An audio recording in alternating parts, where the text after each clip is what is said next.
Well, expanding on like being vulnerable is how people actually be vulnerable and ask for feedback. And when you first sort of bring this to the attention of leaders or teachers that they're working with students, in my mind, everyone's a leader in that aspect in a school Yeah. anyway. It's really, you'll see the people that are open to it and are really confident in their own ability to take on board the feedback. They will go far and wide and actually go and search for the most difficult staff member to give them feedback that can actually help. What I Yeah. find hinders a lot of people is they go to their little comfort zone, they get feedback that reinforces what they're doing already so that they don't have to change.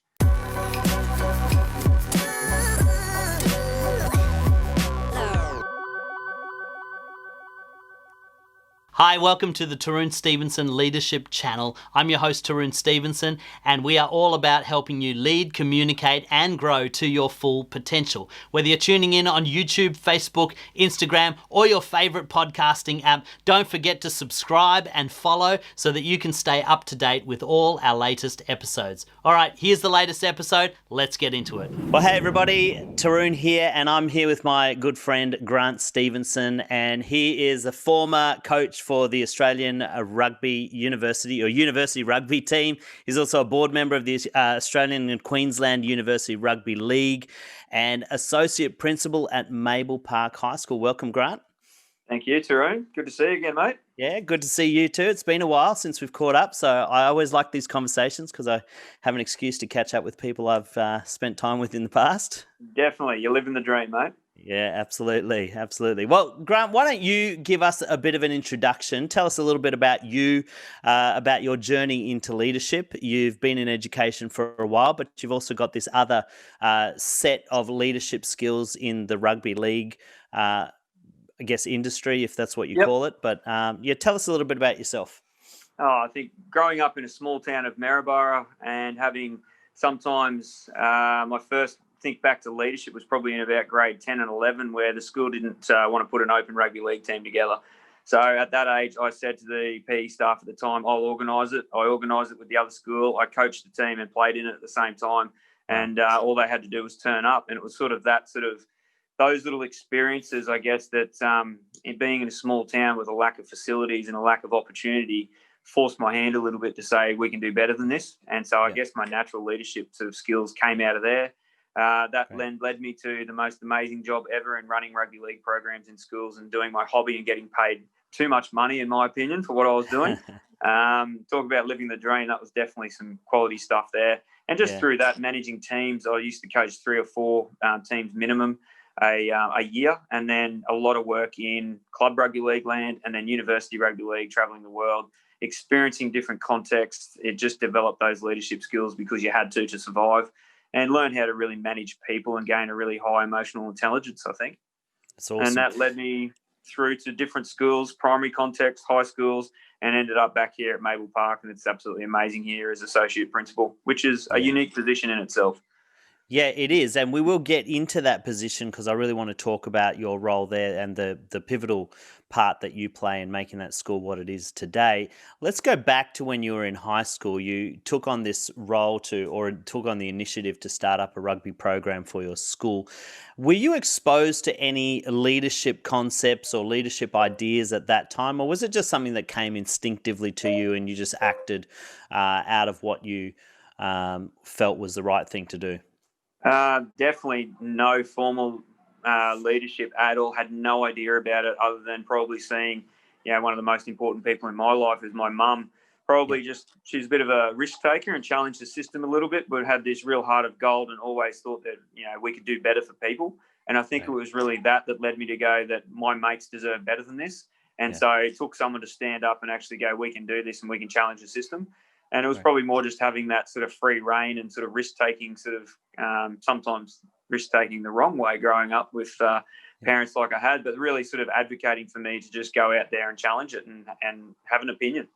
Yeah, fantastic. So I remember running, I had a band in high school, and when you're working with peers in a context where you're essentially leading them, sometimes it can be tricky when you're a teenager, you're inexperienced at leading other people. What were some of the challenges you experienced trying to coach your own peers in that context, and where did that lead you in terms of learning how to lead people more effectively? Definitely challenges, not only in that context, but also when I became a very young coaching development officer at Brothers up in Toowoomba Rugby League Club, dealing with 60-year-old men who had been coaching for 30 years, and then a young upstart, as they saw me coming in to try and challenge their philosophies around what coaching actually looks like, was very difficult, to the point where, people wanted to throw punches at me and storming off and making a scene in front of kids. It really sort of made me quickly understand I need to get into their heads first. I need to actively listen a lot more early on. Again, understanding of the context before, in their perception, coming in and just telling them what to do. Yeah, that's great. So you use the phrase getting into their head. What do you see the process is now as a leader? I mean, I've worked with you, and I know how quickly you built rapport with me when you came into the role as my line manager, and I've seen you operate with many other people. And what was that process for you that you learnt in those early years of getting into somebody's head or building that connection with them? In my opinion, as simple as having a conversation, but actively caring about that conversation. If the person on the other end of the conversation sees you care more about the process or the organisation, and you actually care about that person that's standing in front of you, you're willing to listen. They might see that you're not truly invested in that and you don't really have an understanding of what they're talking about, but because you care and you actually invest in them, they'll invest back.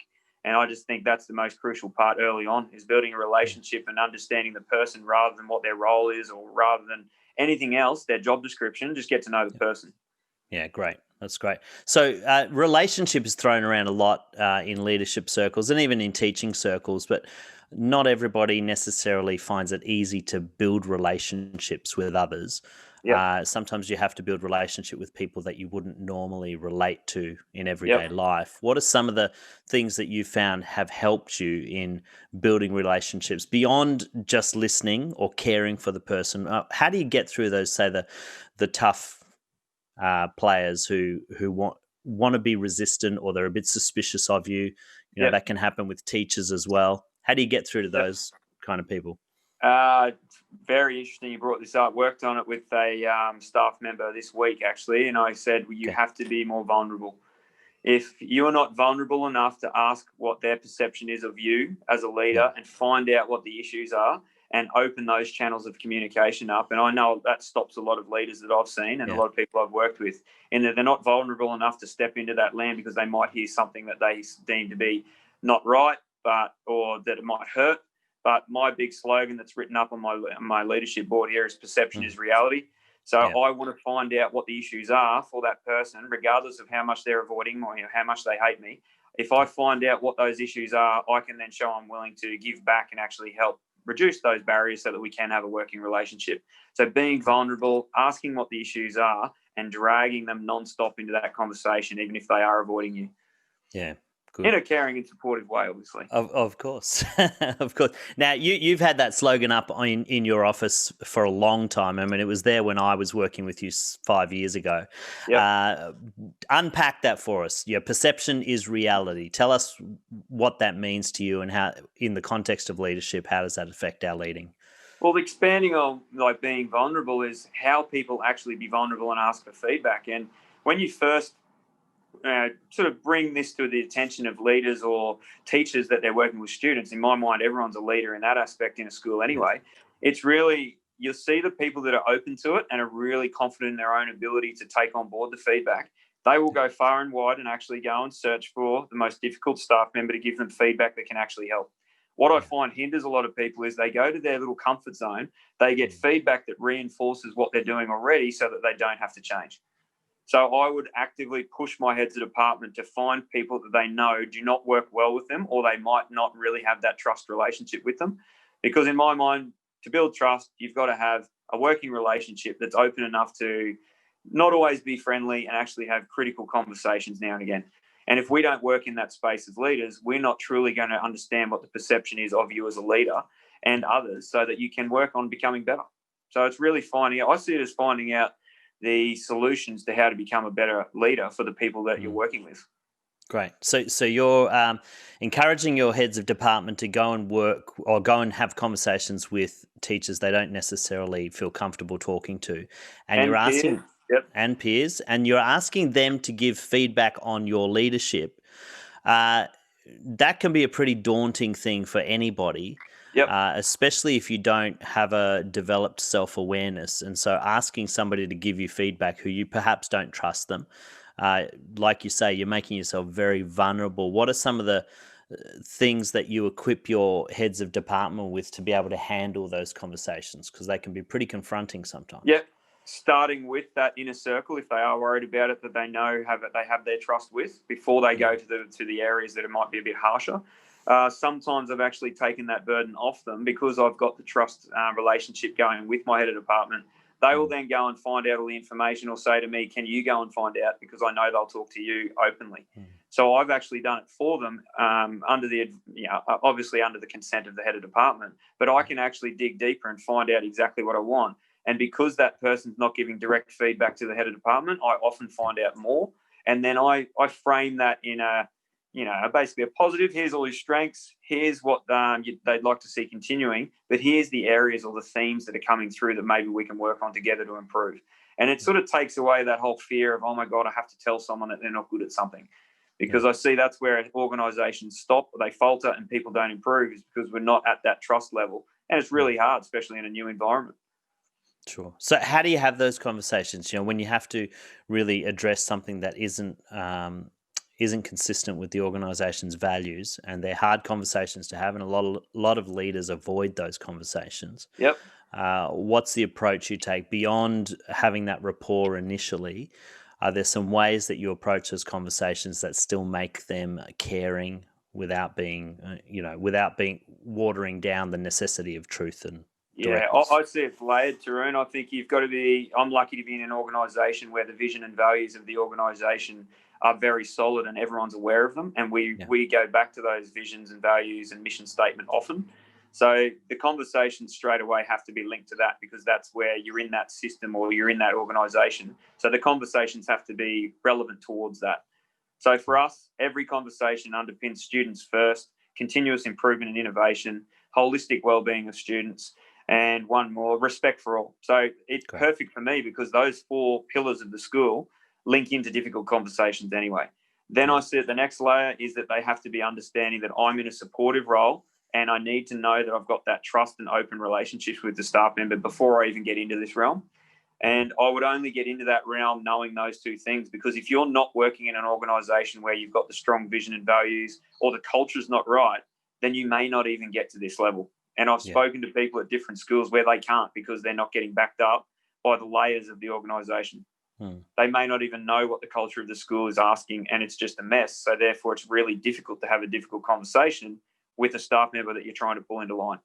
Yeah. Okay, so let's go down that hole for a minute.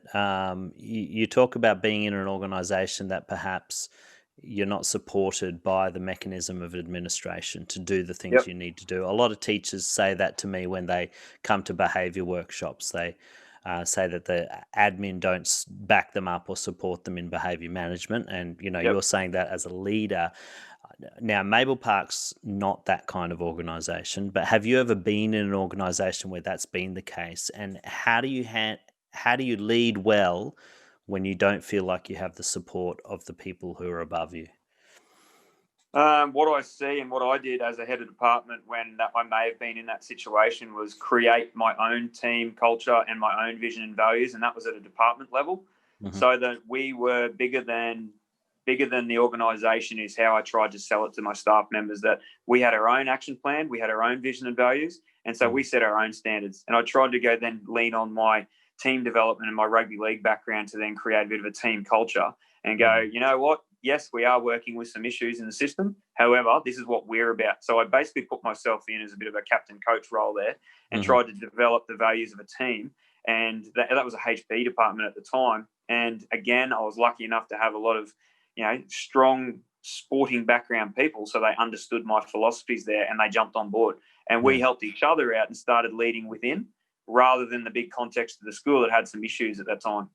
Okay. So how do you do that without putting yourself at loggerheads with the organisation? Because, as a leader, you don't want subcultures emerging that are in conflict with what you're trying to do for the wider organisation. But Yep. as you say, sometimes departments need to create their own culture when it doesn't exist at a bigger, Yep.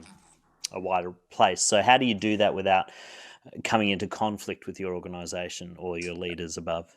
Still show that everything we were doing in the department was linked to the so-called objectives of the school or whatever the deputies and principal was pushing at the time. That was not a problem. But then filtering that information down to the staff I see as a head of department was the most crucial. So it was how I then relayed that message and was strategic about knowing my people and knowing that if a principal then asked me that staff members were going to do this, before I just relayed that message exactly the same, really think about my staff and think about how they would receive it so that I would frame it in a way that they were going to jump on board. And again, by having a strong vision and faculty vision, show how it linked to that. So they were going to change for us. They weren't going to change for the person they maybe not getting on with who was running the school. Yeah. And that way I got traction in my department, whereas others didn't. Great. Have you ever seen organisations change because of the subculture that you've created at a departmental level? Has it had an influence upwards? Definitely. Yeah. Tell us about that. Unfortunately, it was that same situation where I then had to take over other parts of the organisation. So I got given extra work and extra faculties. But they also gave me extra support, and then I was leading HOD teams. So in a way, it kind of excited me and developed me as a leader, because then I started leading peers across heads of department. And then that was sort of where teaching and learning really expanded, because luckily for me, everyone thinks HP departments are a bunch of meatheads. So it was really good when I started getting better literacy outcomes than the English department, and therefore we started working together as a better unit as heads of department. And that was great timing because it was coupled with a change in leadership from a principal point of view, and then the whole thing accelerated. Yeah, fantastic. So is that what led you into being a deputy principal?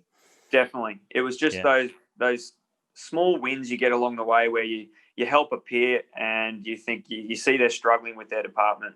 You give them some examples and some support, and then they take it on board and they have a win and they get excited and thank you for the support. You realise, hang on, I can not just look after my own faculty. I started thinking bigger picture and going, maybe deputy's where I'm heading. Yeah, great. So when you stepped into the deputy role, how long have you been in deputy or associate roles at schools? Going up about 6 years now, towards the end of this year. Okay. So the deputy is often the person that carries the load of responsibility to communicate to the organisation. They're trying to interpret, I guess, the vision of the principal or the vision of the direction of the organisation. But you're not always perceived as the person that has the authority to lead the team. You know, I like to say you're essentially leading from second chair. What are some of the tips that you would give to leaders who are in the second chair, or they're perhaps in a position where they're not in charge, yet they bear the responsibility of achieving the outcomes that are being given to them? What's that process been like for you? You're now in a very unique position as an associate, and what have you learnt along the way for that?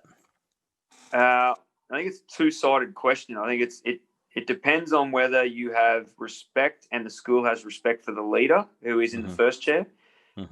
In my position, I'll speak to that one first, that I have a lot of respect for Mick's knowledge and how he's running the school. And in my opinion, the culture is the best I've worked in any school.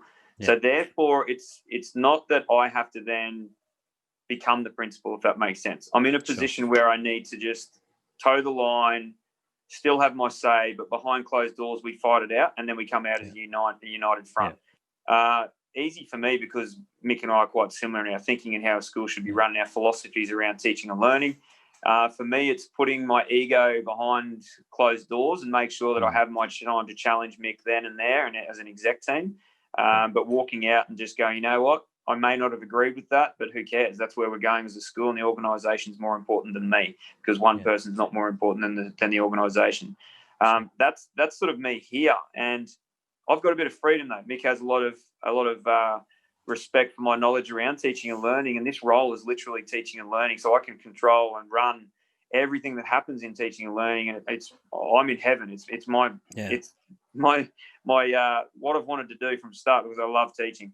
and to sort of then become out of deputy, and a lot of that technical work that I got caught up in and bogged up in with, talking with parents, suspensions, unfortunately, now and again, it drags you away from the strategy and the philosophy and being in classrooms.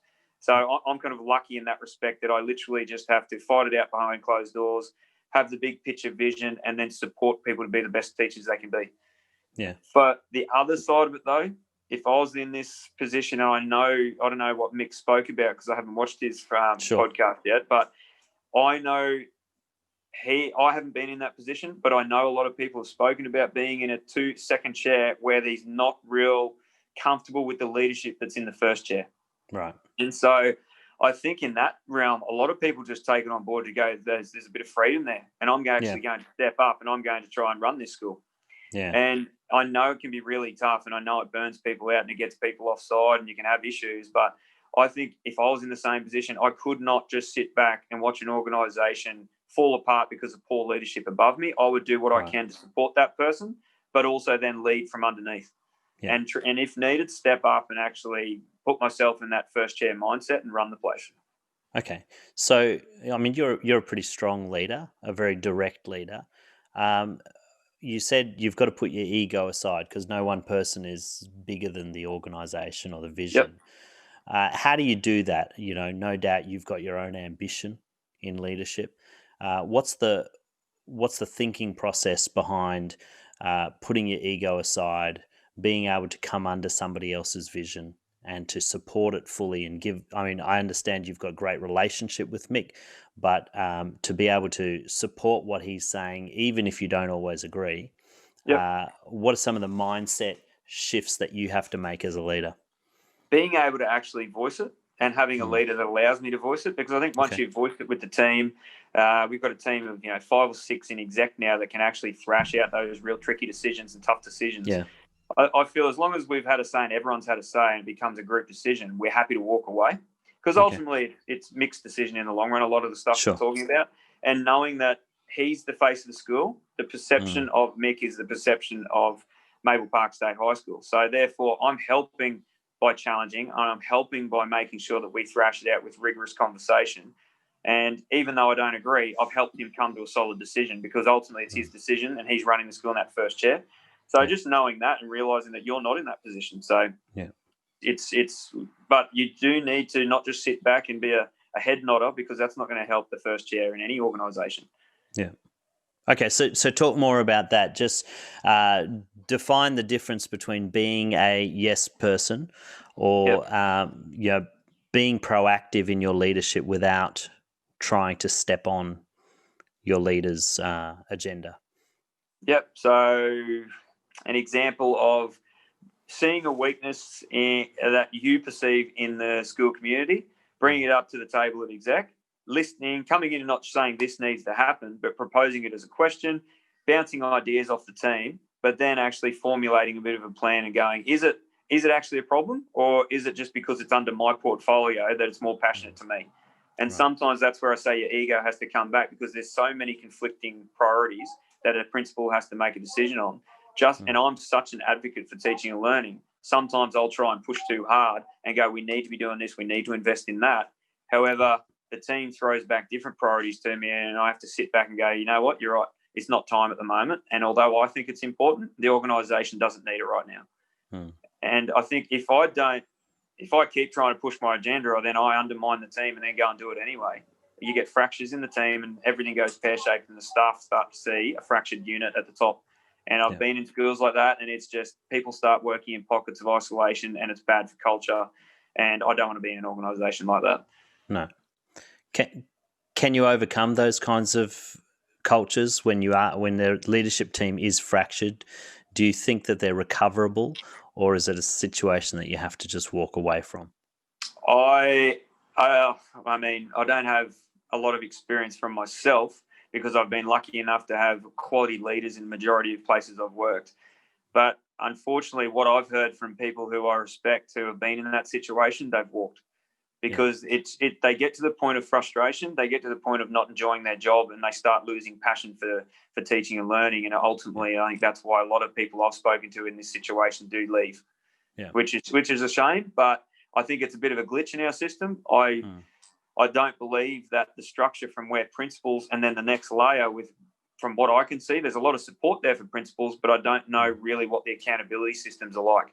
And if the principal is the key person, which all the research shows leads to student outcomes in schools, then I would be suggesting, why haven't we got another layer of accountability that could be potentially helping principals develop, but also, if needed, remove principals that are underperforming. Yeah, right. Okay. Not many people like talking about that, but I just think I would want that if I became a principal. I want to know that I'm being reviewed to help push me, because it's such a tough job. I need support, and I need to know that I'm doing my job. Yeah. So I want to go talk about something that I've long suspected. Don't need to respond if you feel that it would compromise your position as a deputy. But Could be interesting. I've long had the suspicion that many principals within the education department are more managers than leaders. They know how to manage numbers and manage people, but don't really know the art of influencing and gathering people in a common direction. Would you say that that is a fair characterization, or do you think that I'm missing something there? I won't speak about principles per se, but I'll talk about. Okay.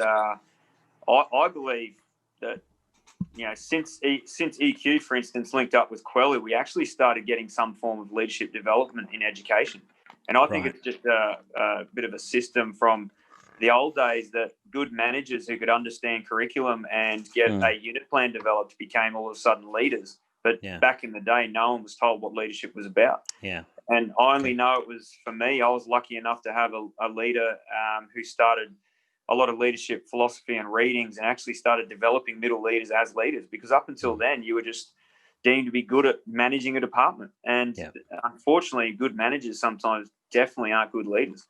They're great at sitting behind a computer and ticking boxes and filling forms out and making sure that everyone sends the right email or whatever the hell they do behind a desk. But, I mean, for me, we're going to influence. We need to influence people, and we need to be in classrooms.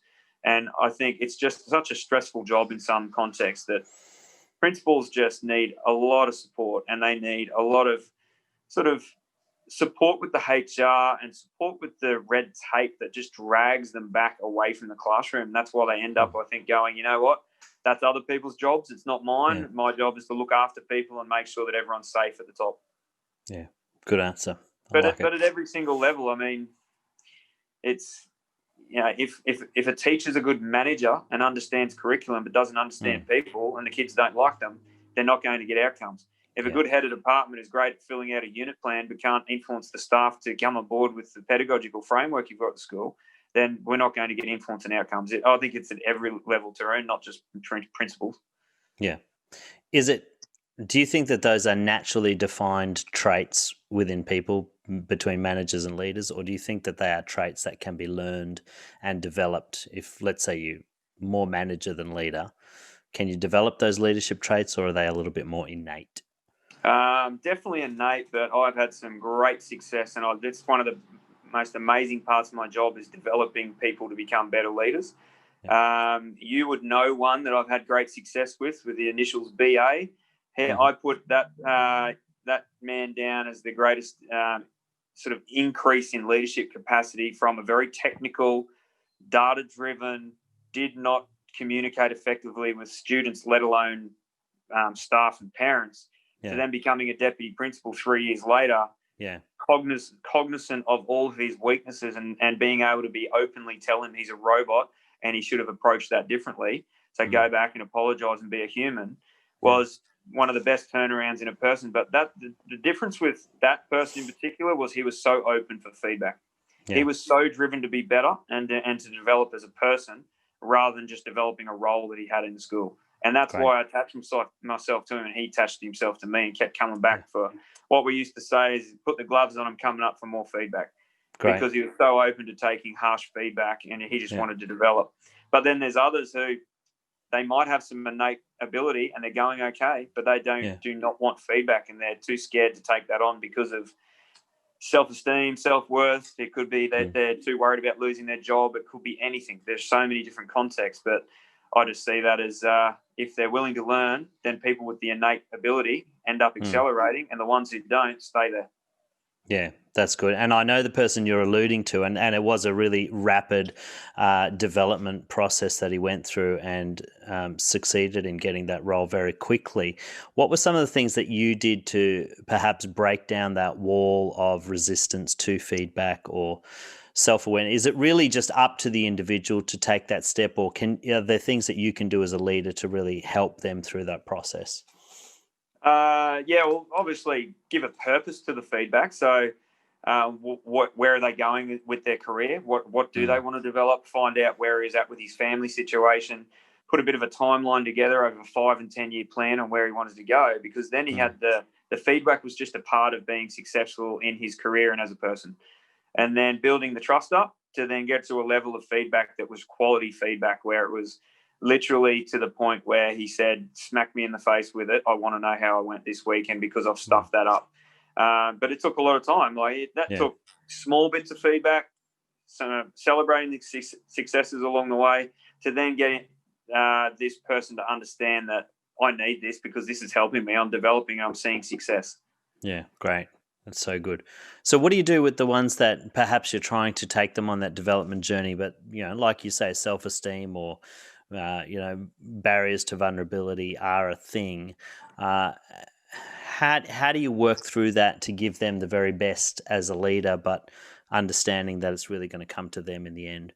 Yep. So the other side would be continual PD and support for the staff member to understand that it is a weakness. Get them to the point to understand why it's a weakness. And through that, we try and tap into the moral purpose of everyone wanting to look after people.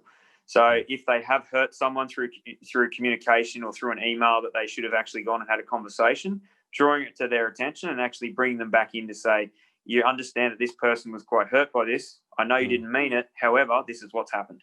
Try and just drag them from that managerial type position to understanding it's about people. It's about being empathetic and understanding people, so then you can actually get people to work for you. Because unfortunately, I see a lot of managers get so much, get a little bit of compliance and they get a low-level amount of work, but they also get their staff members hiding and only doing what they need to do because they don't really like them. The ones who are good leaders and actually understand their people, get the extra work.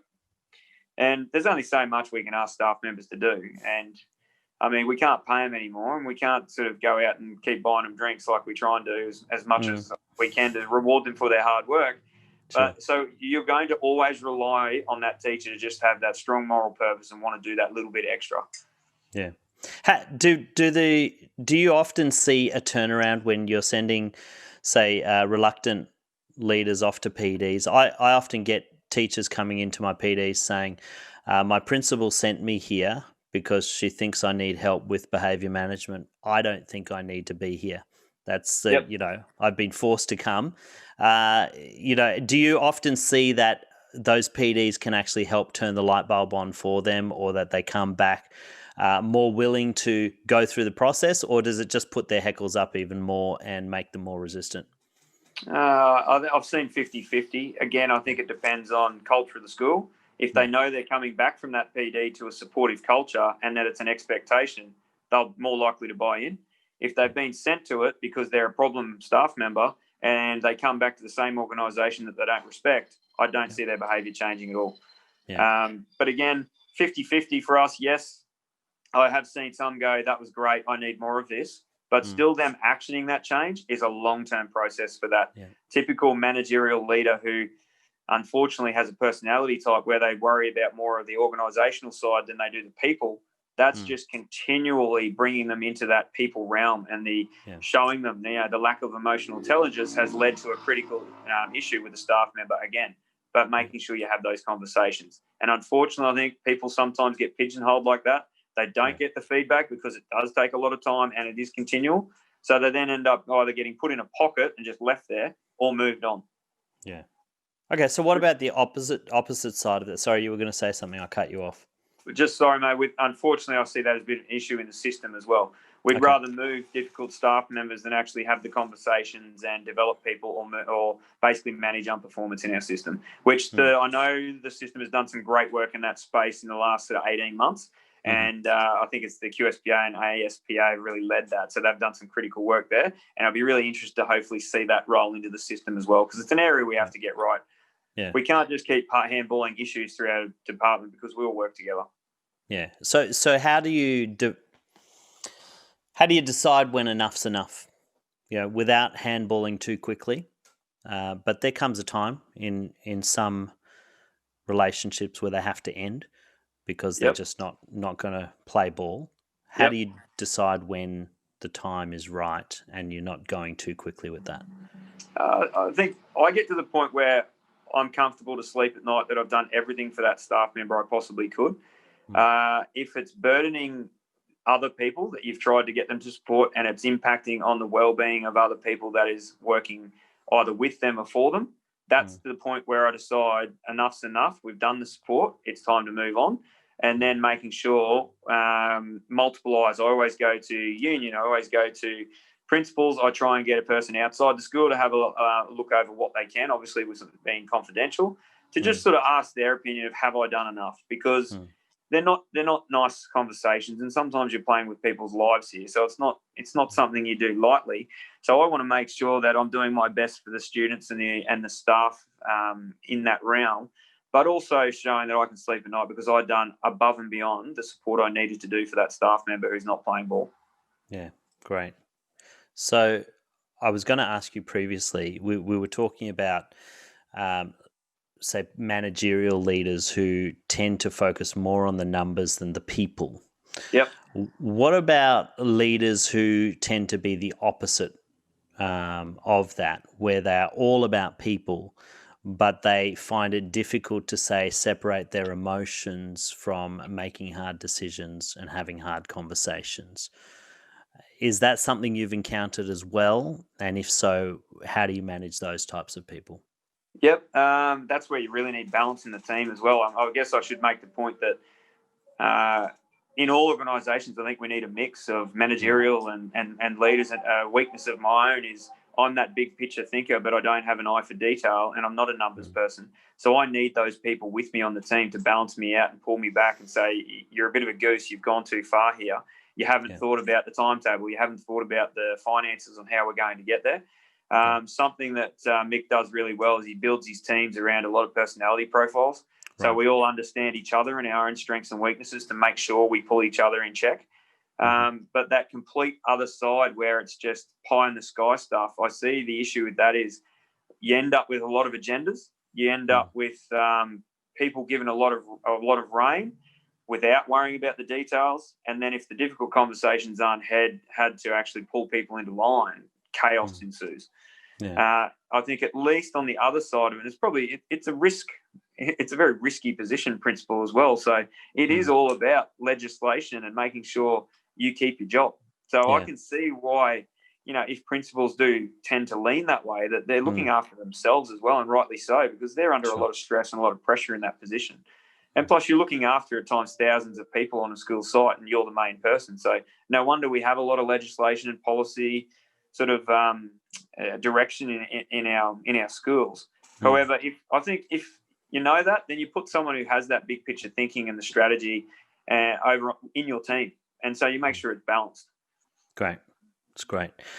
Grant, I have thoroughly enjoyed this conversation. Before we wrap it up for today, and I'll let you get back to your school, do you have any last tips that you'd like to give leaders, perhaps leaders who are in a position like yours where they're assisting somebody else, and things that they can think about as they move forward?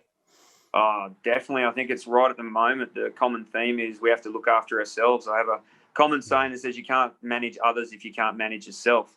Great. And I think in education, and when you're a leader that cares for other people and wants to do the best by people and get to know them, that sometimes, unfortunately, burdens you with a lot of stuff that they need to unload, and you take on a lot of difficult scenarios in your school. And I think, something that we need to all look at is how we're taking care of ourselves, because if we're not, then we can't look after the others that we need to.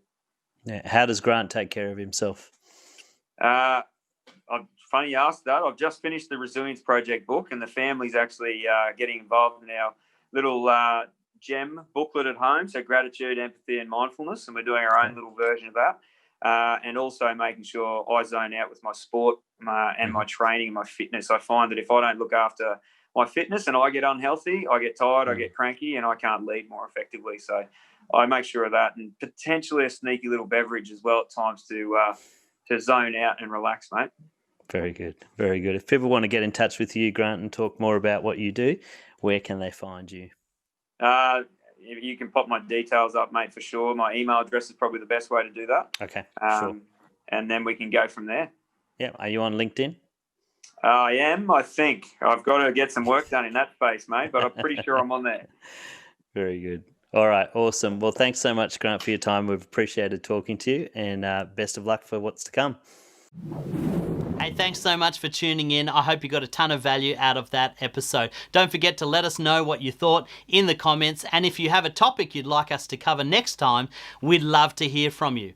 If you know anyone that would benefit from the content that we produce, please like and share this channel, and we look forward to having you next time on the Tarun Stephenson Leadership Channel.